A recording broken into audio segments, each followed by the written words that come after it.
Welcome to our monthly Community Safety and Security Live Forum, brought to you on second Thursdays in collaboration with the Jamaica Constabulary Force Area 3 Police and sponsored by National Self-Serve Wholesale in Mapen, Clarendon. I am your host, Winsome Sharia Witter, founder and Executive Director of Serenity Resource Connector. And as always, it is a pleasure to have you joining us. And we are going to be discussing this evening pressing safety issues affecting our students, some solutions that's been explored, and how we can all contribute to a safer school environment. And joining me for this discussion is Assistant Superintendent of Police, Melecia Morrison, Territorial Officer for Area 3 Police, and Barrington Richardson, Director of Regional Educational Services, Region 7 of the Ministry of Education and Youth. Welcome, ladies and gentlemen. Thank you. All right. Good evening. Thank you. Good evening. All right. And as always, we keep it interactive in this space.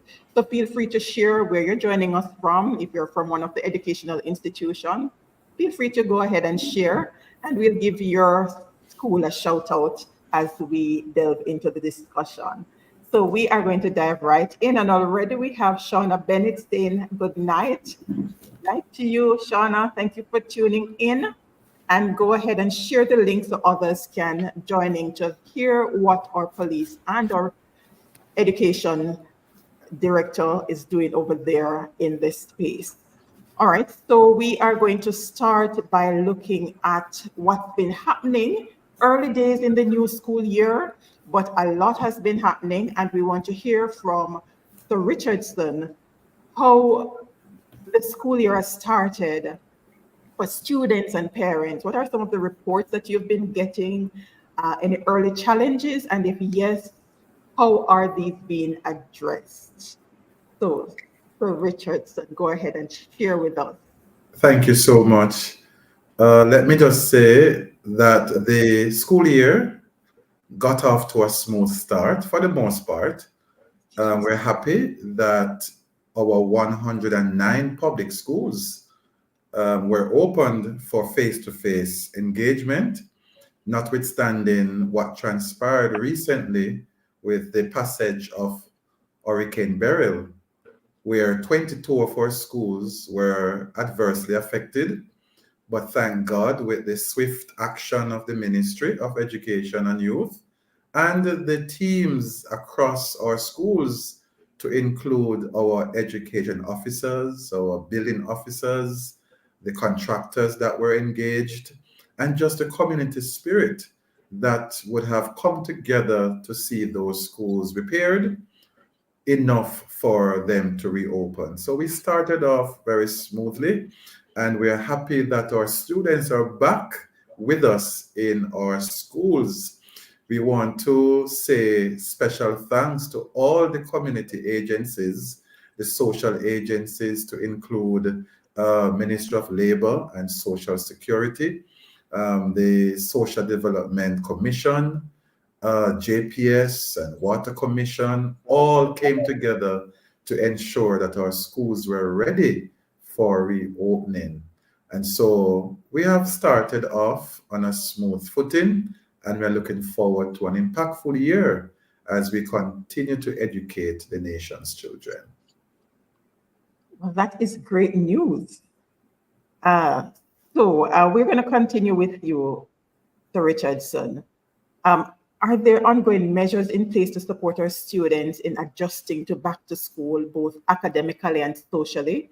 We had a discussion with our early childhood development practitioners, and they shared a host of tips to get the little ones ready. But for the not so little ones, what's some of the plans that are in place to assist them? But the truth is, we are aware that the emotional and psychological toll that the disaster would have had on our students, and equally so our teachers, and we understand that fixing the physical structure is not sufficient to address those psychosocial needs. And so we began our psychosocial response. Just after the hurricane, where our two social workers and our guidance and counseling officer, in collaboration again with the social agencies, they went into the communities, they met with the families, the children, at the shop, on the veranda, just anywhere they could find them. And they began the conversation in terms of how they can mentally, psychologically adjust to return to school. And so that initiative continues into the academic year. And so we have a robust psychosocial support program where we engage teachers in counseling programs. We have the guidance counselors empowered. Just today, we met all guidance counselors in Clarendon as a part of their capacity building to prepare them to engage their students and parents and the community members. And so this psychosocial program would see a delay somewhat, at least for the first week of school, not administering the curriculum, but just to have the children talk about their own experience, having gone through the hurricane, and just to debrief with them the experience and to identify those that may require further support. Beyond that as well, we would have partnered with other agencies to provide support for those families that we know were severely affected, and the children are just not physically ready for school in terms of uniform. And so our principals are aware that they can allow our children to return in their regular attire once it is, at a certain standard, and until the parents are able to get them properly suited for school. And so there are several initiatives that are going on in terms of providing educational supplies through our PATH program initiative, that we provide the lunch for the children, just to ensure that all feel welcome to be back in the space, and so that we can get them mentally ready to take on the rigors of the curriculum. I love that. And that was one of the things that came out in early childhood as well. It's not just a physical space, yes, but also the mental space that we need to pay attention to. So I love and the truth is too, a number of them are showing signs of grief, not because they would have lost family members, but they lost their house. Yes, they lost their pet. As simple as it may seem, children that are attached to their dogs, their cats, they probably lost a friend who had to relocate because they lost their house. So a number of displacement would have affected our children, and those are some of the things that our counselors are pulling from their toolkits to help these children to move from one place to another emotionally. Indeed. And I love the fact that you were actually engaging with your counselors, because they need to put on their mask before they can assist these children, right? Yes. I love that. Yes. All right. So we have Treadlight Primary and the Basic in the house, principals, Crystal Williams and Catherine Hill Chambers, both from Treadlight, the primary and the infant. We have Shauna Sibley's here. Shauna, you can let us know if you're joining us from one of the institutions. All right, well, we change gear a little bit, and we're going to be hearing about some safety observations and adjustments from our Territorial Officer Area 3, ASP Morrison. What safety concerns have been raised since the school year began, particularly regarding students traveling to and from school, and how are these being addressed?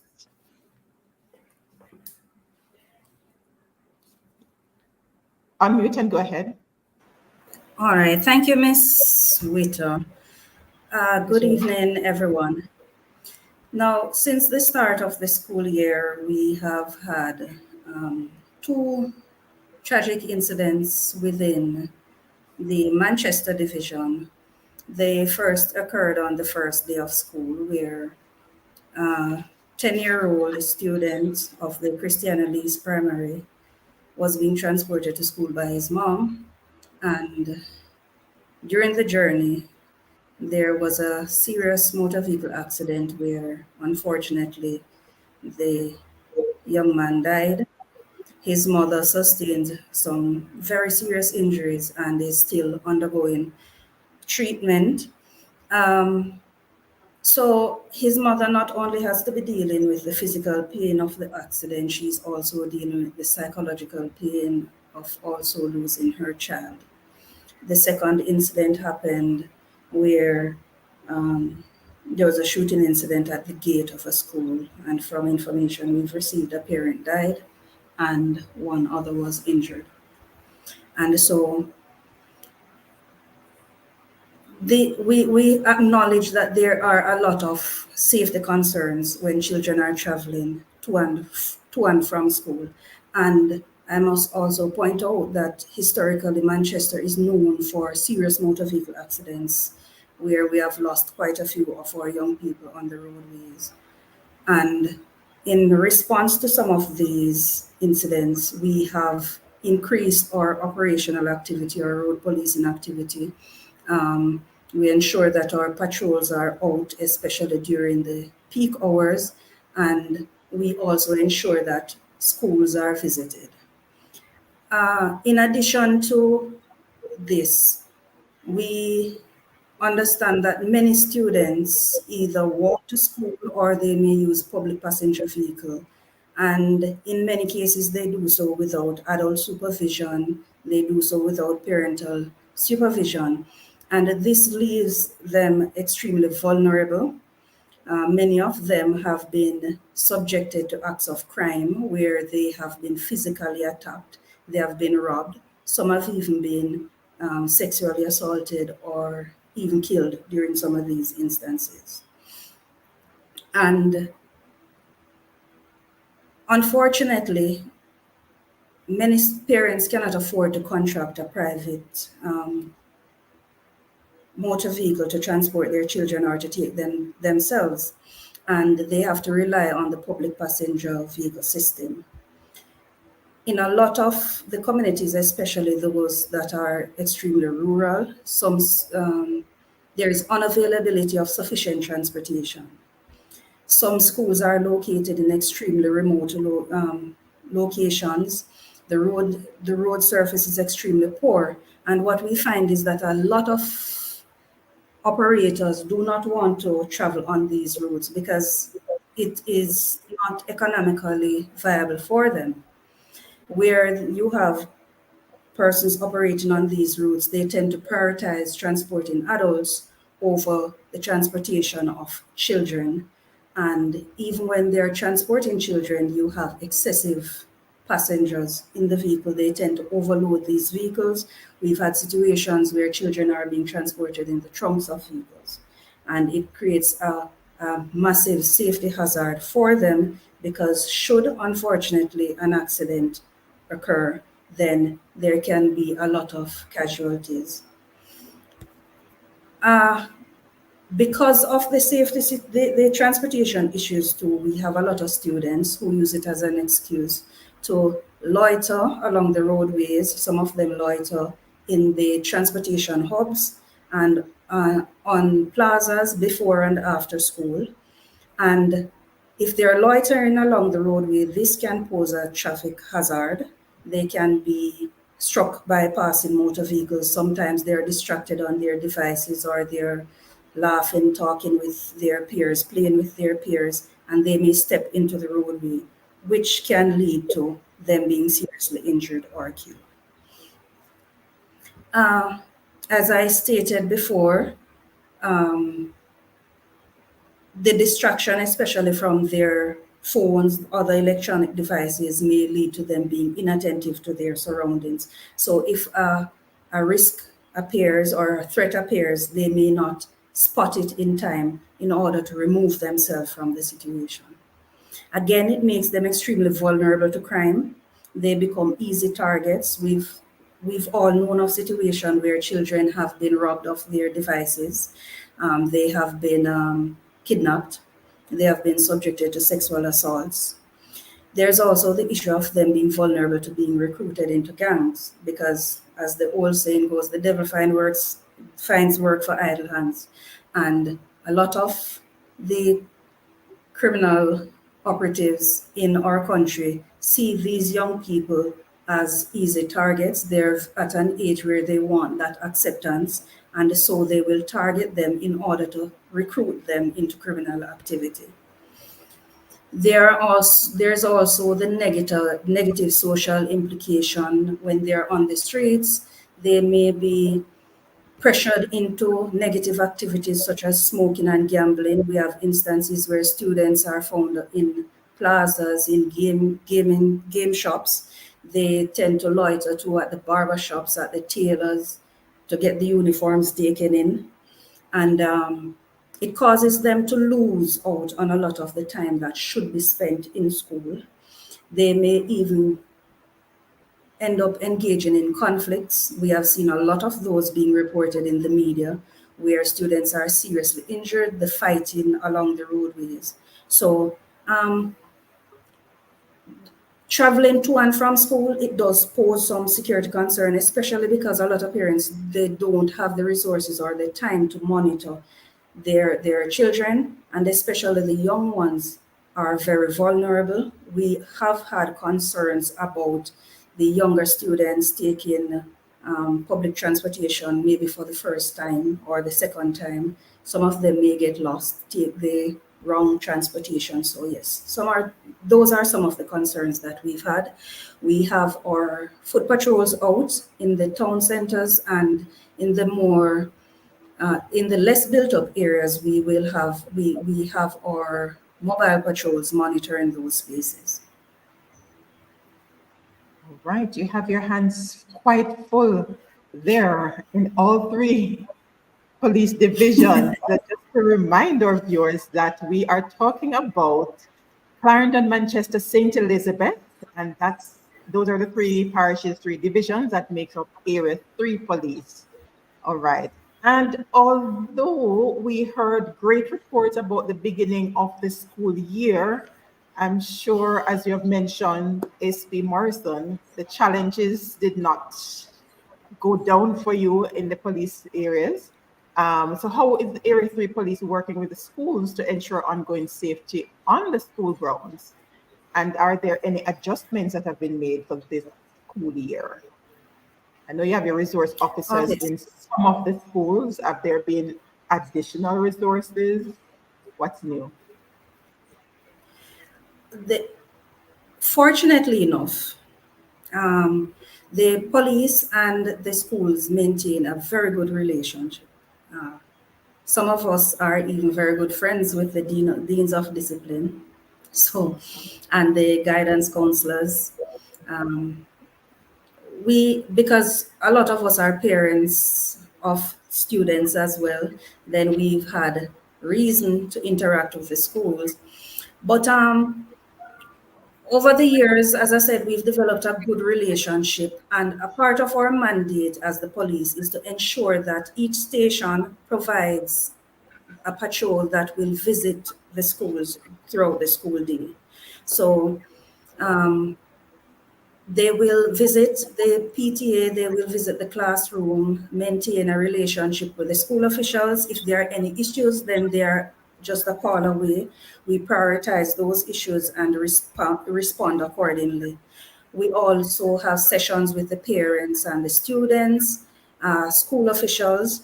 During the recent orientation sessions, we made presentations to many of the schools, and this included how to treat with violence, bullying, gang activity, and other social concerns within the schools. We also have our school resource officers. Recently, a number of them have been trained and they have been deployed in schools. We have lost quite a few of them in the past, and so we're embarking on a campaign to ensure that we are training new ones and placing them in schools in order to help the school officials to develop their school safety plans and also to monitor safety activities within the schools. We also form a part of the disciplinary framework. Whilst we do not take a lead role, we are available, and especially in the Clarendon Division, the Community Safety and Security Branch, headed by DSP Owen Brown, is very active in that area. I know that whenever students are suspended from school, the police is a contact point and a resource to help in developing strategies, intervention strategies, and rehabilitating these students so that they can be reintegrated into the school population. Fantastic. All right, just to acknowledge here, we have Risk Course SDA Basic, Ali Primary School represented here, and I'm sure there are others. Good night, good evening to those who are sharing in the comments. We see you. Thank you for tuning in with us live, and for those who are watching the replay. All right, so let's bring back in Sir Richardson in the discussion. What has been the feedback from our educators and school administrators regarding the safety protocols, Sir Richardson? And are there any plans to modify or enhance these where necessary? Right. It's early days. Our schools are just settling in. Yes. But just to say that safety and security for us is a critical component of school operations. And we take that very seriously because we are the custodians of the children that come to us. And so we would have produced as a ministry a safety and security manual that all our schools utilize in putting together their own local safety and security plan. And so all our high schools have a dean of discipline. They have guidance counselors. Some primary schools have safety officers. And so they are required every year to do their own safety and security audit and walkthroughs, just to ensure that they continue to review and to assess how vulnerable they may be to issues locally, and they craft their response safety plans around those findings. We would have note, though, that our Clarendon Police, they work closely with our schools. They are always on call, even when we are doing our own community outreach initiatives. They are always on target. DSP Brown is the one that always seek to extend himself with his team to support our schools. And so we really are supported in that area. There's much more to be done. I know that some schools would have indicated that the concern about perimeter fencing is one such, and we have commenced to phase that in with some of our schools, and gradually we will get to all our schools. In terms of the public transportation, we have what we call a rural transportation program. Currently, we have 9 schools on that program where the ministry provides funding to those schools. They engage a local driver in a contractual engagement so that they can bus the children from a central point to school, and they pick them up after school and take them back to that central point. The idea is that we know the concerns with the public transportation system. Sometimes the children complain that they cannot get transportation in time to get to school on time. Sometimes they loiter and then try to find an excuse. And so as a ministry, we would have responded to some of those by providing this kind of support. So currently in Clarendon, in Region 7, we have 9 schools on that program, and we hope to onboard other schools to provide that kind of safe transportation that will take our students to and from school and take them to school on time. Awesome. All right. And I'd love to share flowers around here. Ava Tomlinson from over there in Longville Park. Welcome, Ava. Well done, Region 7. And another flower here. DSP Brown and team are doing a great job. Fantastic. Welcome, Morse Primary and Infant School. Thank you for joining us. All right. So this is the Serenity Resource Connector space. And one of the key objectives is to connect our community with or police or just about all the stakeholders, service providers in the space, whether government or non-government, community-based organization.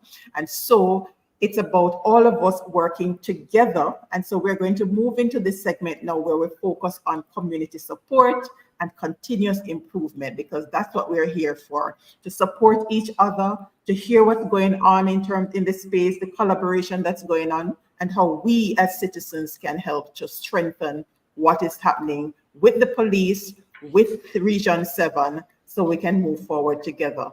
And so we're going to move over to SP Morrison to hear what steps should students take if they encounter ongoing or new safety issues at school or during their commute. How can they effectively report these incidents? Unmute, SP. One of the first steps is to ensure that they travel in groups. Many years ago, many years ago when I attended school, and we tended to walk home from school, but we walked home as a group. So you'd probably have about 30 of us from my community, and we walked together. And it is less likely for an act of crime to be committed against you when there are a lot of witnesses. And one of the big concerns we have is the acts of crime being committed against our children. And so there's strength in numbers. There's always someone who can assist and report it. So it is good if our students travel in groups. We also need to encourage them to avoid confrontations, avoid the conflict, and where possible, remove themselves from an unsafe location and find somewhere safe to go.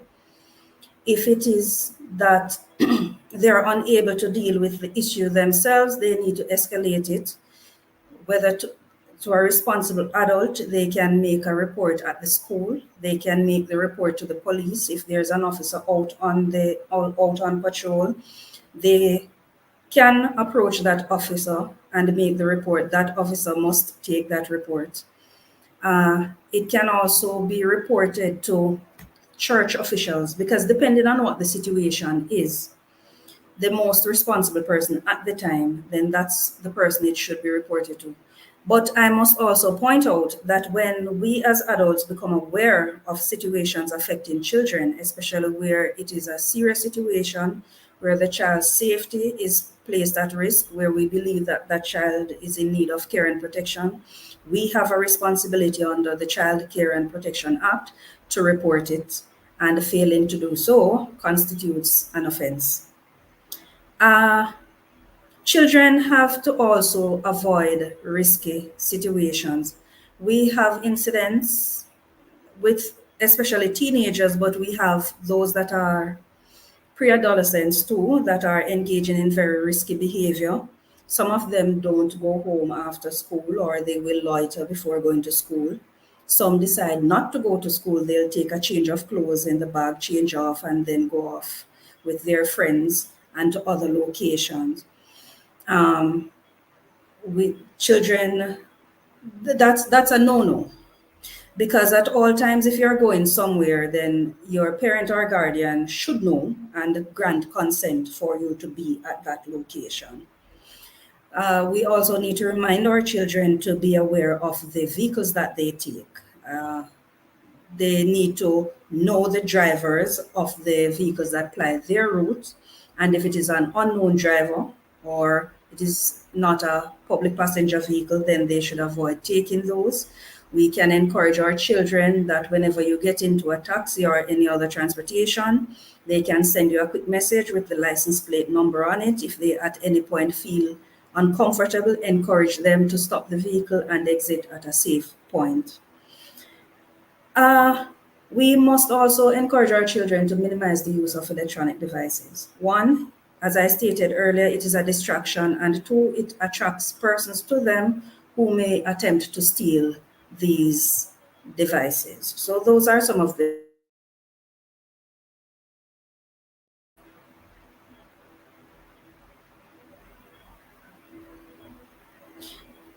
I'm not sure because I'm not hearing. Go ahead. Your microphone was muted just now. It's muted again.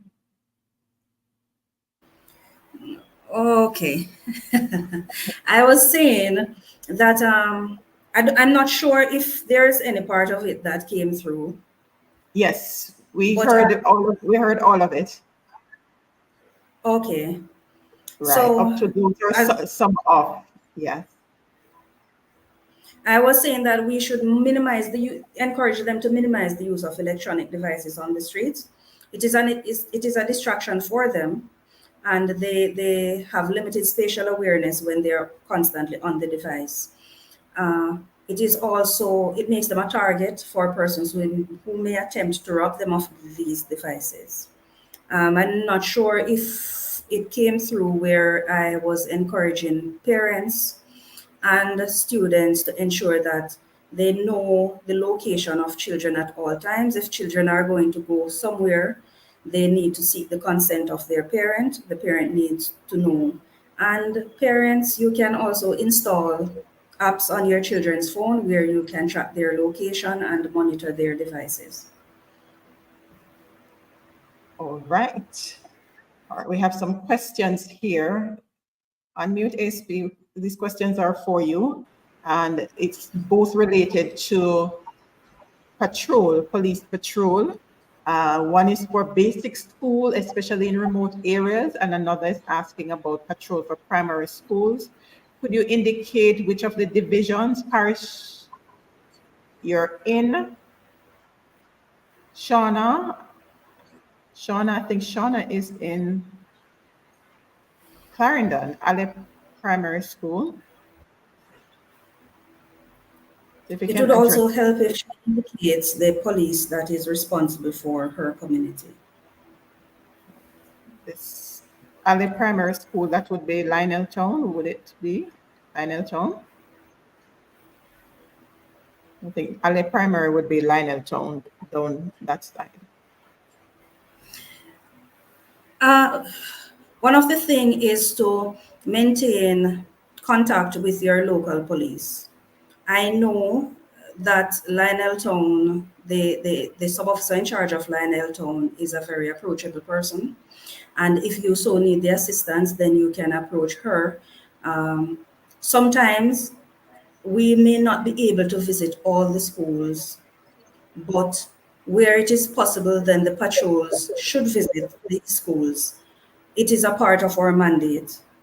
And if you are not getting the attention that you need, then you can reach out to the sub-officer in charge of the station. If you believe that you are not being adequately addressed, then you can reach out to DSP Owen Brown, who is in charge of community safety and security in Clarendon, as well as the divisional commander. All right. Yes, Shauna is confirming at the division and says the same Region 7, which is Clarendon. All right. So you can reach out to your local police commander. If you're not getting anywhere there, you reach out to DSP Owen Brown at the Community Safety and Security Branch. That's at the Maypen Police Station. All right. We're getting confirmation here that the police do patrol at the primary school. All right. So we can get that addressed. But if it is that they have specific requests, they can always reach out to their local police commander, correct, ASP? Yes, they can. And if they need us, the police officers to come in on a special day for a special session, then they can either call or send an email to DSP Brown at the Community Safety and Security Branch, because those requests are facilitated. Fantastic. All right. Thank you so much for those questions. If you have other questions, feel free to ask them in the comments. All right. So let's hear this ASP. How can the community continue to support a safe school environment throughout the school year? And then, Sir Richardson, you're going to share with us from the school perspective how the community can continue to support safe school environment.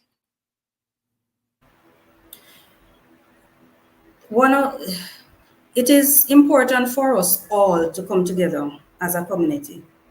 And in recent times, I've seen this saying on TikTok, not my monkey, not my circus. But it is a responsibility for all of us, because when we lose a child, or where a child is not properly guided, that becomes a problem for us in the future.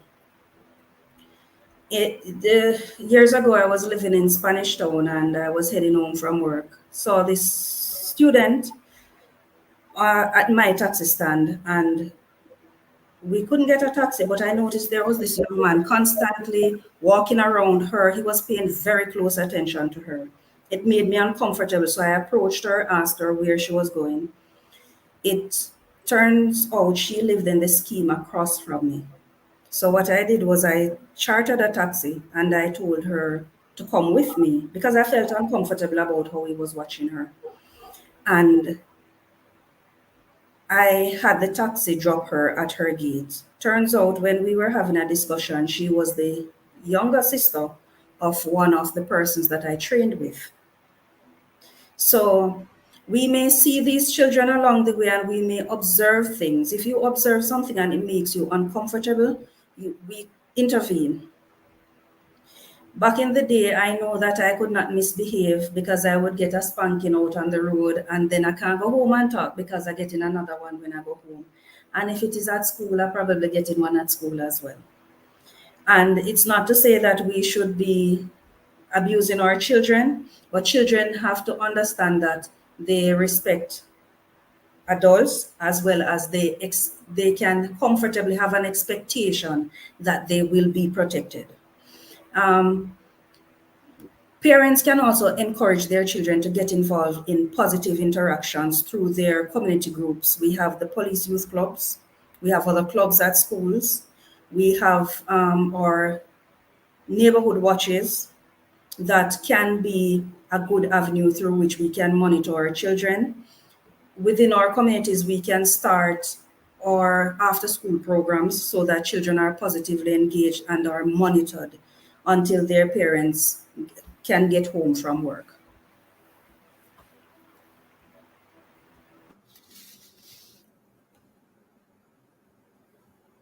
Great ones. Shauna is staying true, and that's very kind. Some flowers here. Good night. Good move, Region 7. Big up, Sir Richardson. DSP Owen Brown is quite reachable and has been working with Ali Primary over the years. This is what we love to hear.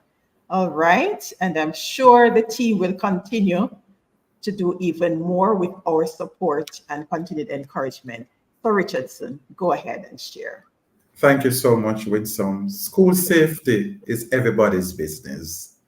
And we want to use this platform to really encourage and to invite our parents as our critical stakeholders in education to support the schools. The schools have different opportunities for parents to partner. May it be to be a part of the guidance committee, it may be the safety and security committee, even the curriculum implementation committee, the parent teachers association, the past students association groups. There are several opportunities even just to volunteer your time and expertise or resources, because our schools are at their best when there is home-school partnership.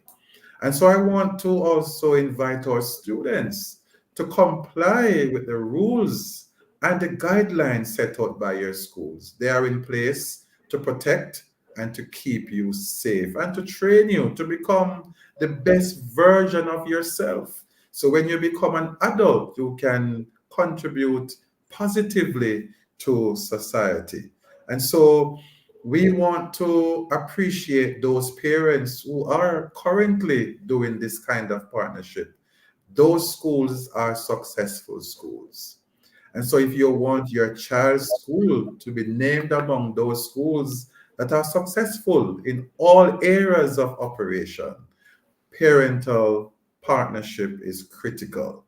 Let me also say that when we were starting the school year, we had a church service. We partnered with Grace Baptist Church in Maypen because we wanted to signal to the communities around us that a part of getting our children to become the kind of citizens we want them to, we have to also involve the spirituality. And so we want our parents to take the children to church, involve the church community, the church fraternity, the local groups within the communities to help to support you in your parental roles, because we know it's challenging. We know it's not something that you get a manual when you become a parent. Sometimes it's trial and error, and sometimes we didn't have the kind of example. And so there are several ways and opportunities for parents to also help to maintain order and to maintain discipline in our schools. Our school administrators are more than willing to welcome 10 parents, 20 parents, 15 parents, all the parents who want to support and to help to guide and train our nation's children. We're looking forward to the day in Clarendon where PTA meetings cannot be held on one day because the turnout is so much that they have to move away partitions or have it under a tent or rent somewhere just to host our parents, because we have parents who are saying, yes, I am on board with my school. And the principals that are in the chat or online, they are saying, yes, we are looking for the day to see all our parents out at grade meetings, class meetings, general meetings, staff meetings, whatever it may be, work days to build and enhance the ethos of the school. We want our parents to come on board because they are critical partners to this thing called education in our country, Jamaica. Well said. And we have some virtual hand claps and hearts going on in the comments here. All right. And our early childhood institutions are out in their numbers. We have Wesleyan Basic School from Zone 44. Awesome. Thank you for joining in. See, the schools are interested in hearing what our regional director have to share, and our Area 3 Territorial Officer. This is awesome. We want the parents as well to be a part of this. So Richard, so we're going to continue while we round up this section on how the community can pull together. In terms of the safety protocols, you mentioned earlier that the schools are given a guideline and they're to come up with their own protocol based on what's going on in their local. How are these monitored and updated, and how can parents and students play a role in the updating process for these safety protocols? Because it's really about them and keeping them safe. So how can they participate? That's right. And so the structure in place is that there is a safety and security committee, and on that committee there is a place for members of staff within the said school. There's an opportunity for a parent to sit on that committee, an opportunity for students to sit on that said committee, and community members at large can be invited to be a part of the conversation, the crafting and the development of this plan, so that their unique interpretation can be a part of the process so that they too can own this safety and security plan.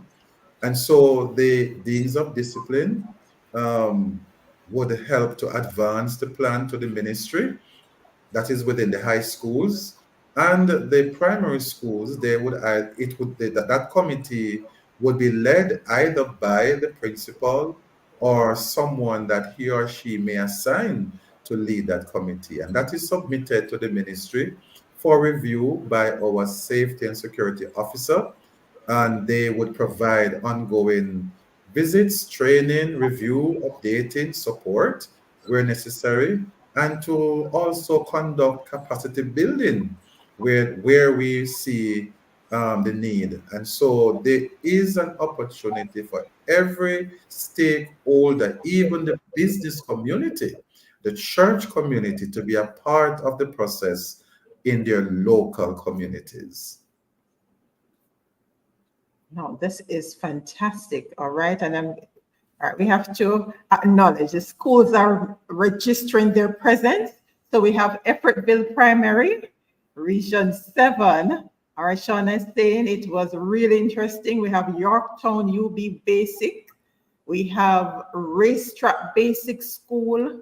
We're getting congratulations here for Mr. Richardson and Clarendon. Effortville Primary registering again. We have Moravian Primary, or is it Moravia Primary? All right, Little Faith Basic Faith Daycare. It's in Region 7 as well. So the schools are out. ASP Morrison has attached PTA or attended PTA at Tollgate Primary and Infant School, and so the collaboration continues. All right. So someone remembers you attending PTA ASP. All right, Ali Primary. All right, we see you, Ali Primary. It's great to have you with us.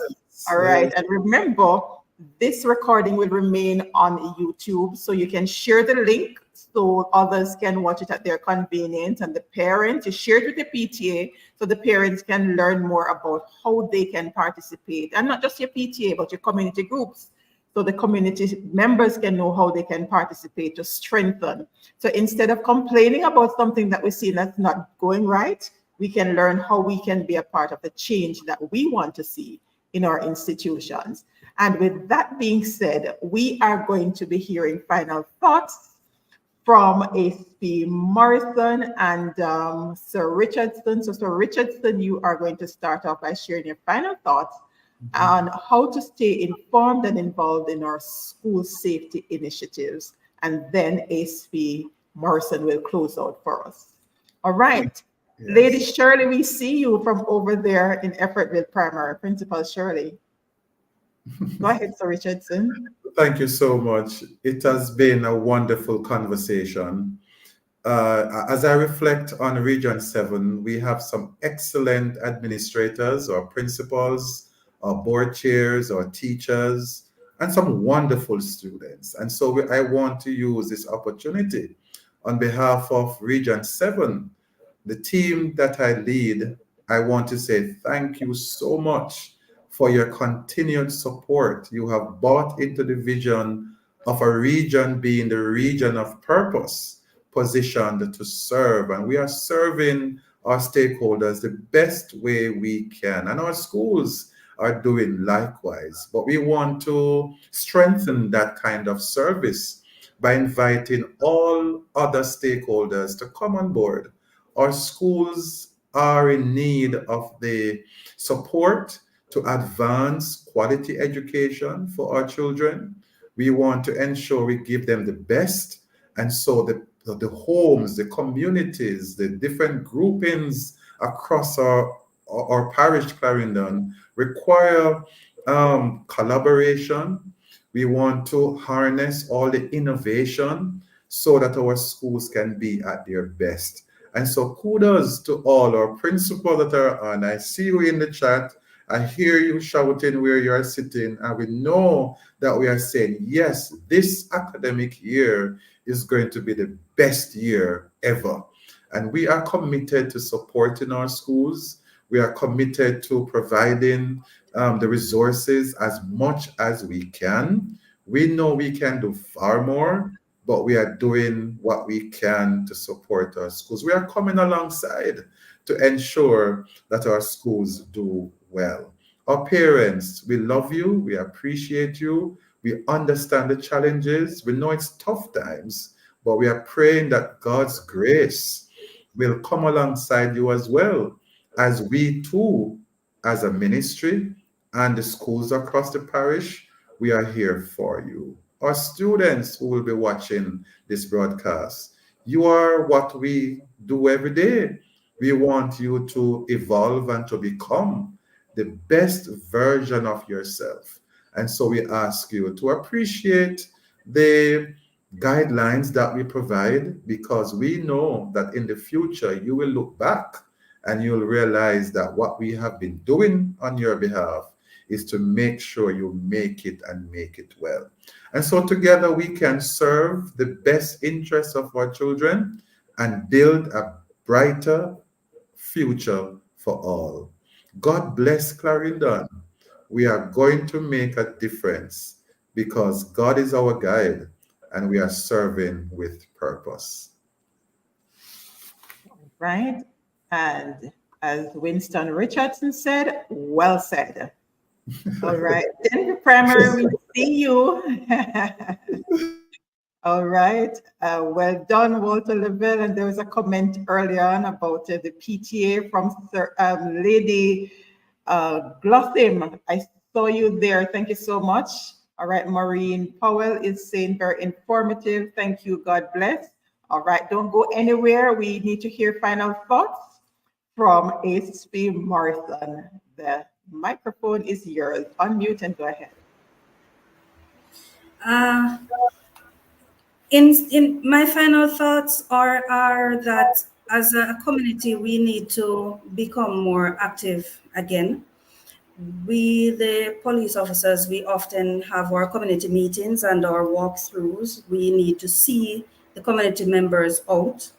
If there is a program that you have within your community that you want to start, if there are any concerns that you have in your community, you can also approach us with it. We are here to work with you. We ask that you be the eyes and ears out there for us as well, especially in watching over our children.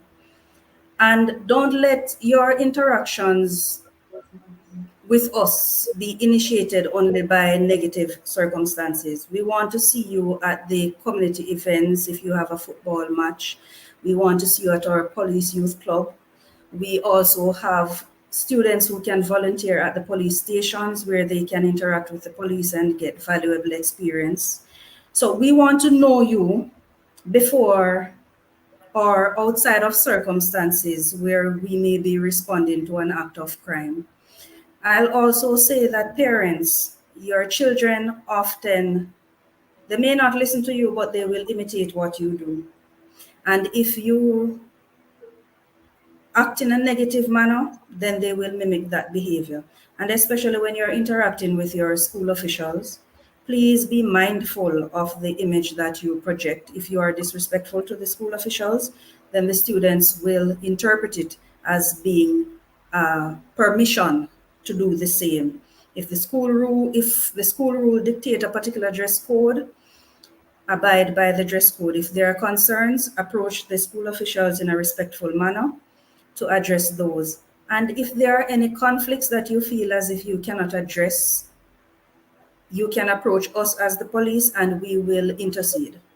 So those are my final thoughts this afternoon. And continue to love and guide our children. Make sure that we protect them. All right, well said. And Shauna is like our MVP, our biggest cheerleader this evening. You know, Shauna has been commenting throughout. Shauna, I'm going to have to make sure I get you a virtual trophy. All right. All right. So we have Judith sharing that Region 7 up and running, the region of purpose positioned to serve. Kamika mentioned earlier, it's definitely the region of purpose. Great job. All right. Well said, Madam. We will continue to serve to the best of our ability. Awesome stuff. All right. Thank you so much.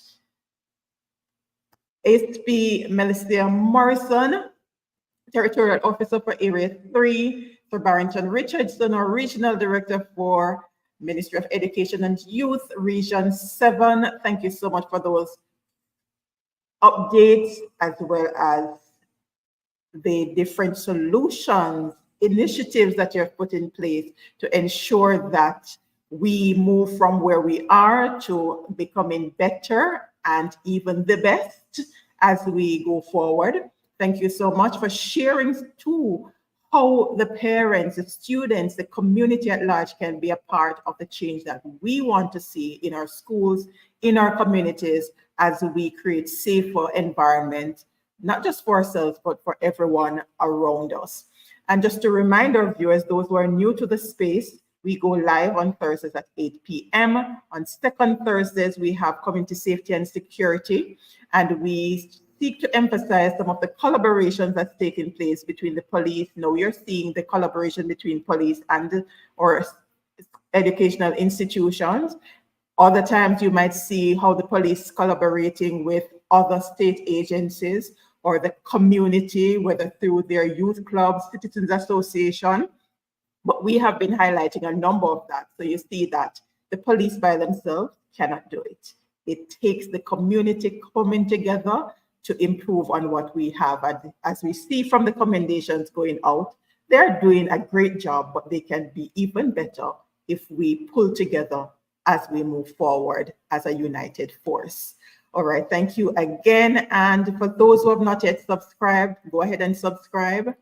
There is a Serenity Resource Connector WhatsApp channel, so you can search for that on your channel list. I will share the link in the YouTube description so that you can follow there for updates when we go live and what we will be discussing. Next week, it's gonna be third Thursday Community Corner, and you want to stay tuned for what we'll be discussing in our virtual Community Corner. Thanks again for those who are able to join us live and those who are watching the replay. Remember, don't keep the information to yourself. Share it with others so they can know what's happening, how they can be a part of all of this good stuff that's happening. And join us again here, same place, next time, God's willing. Thank you and have yourself a fantastic rest of the night.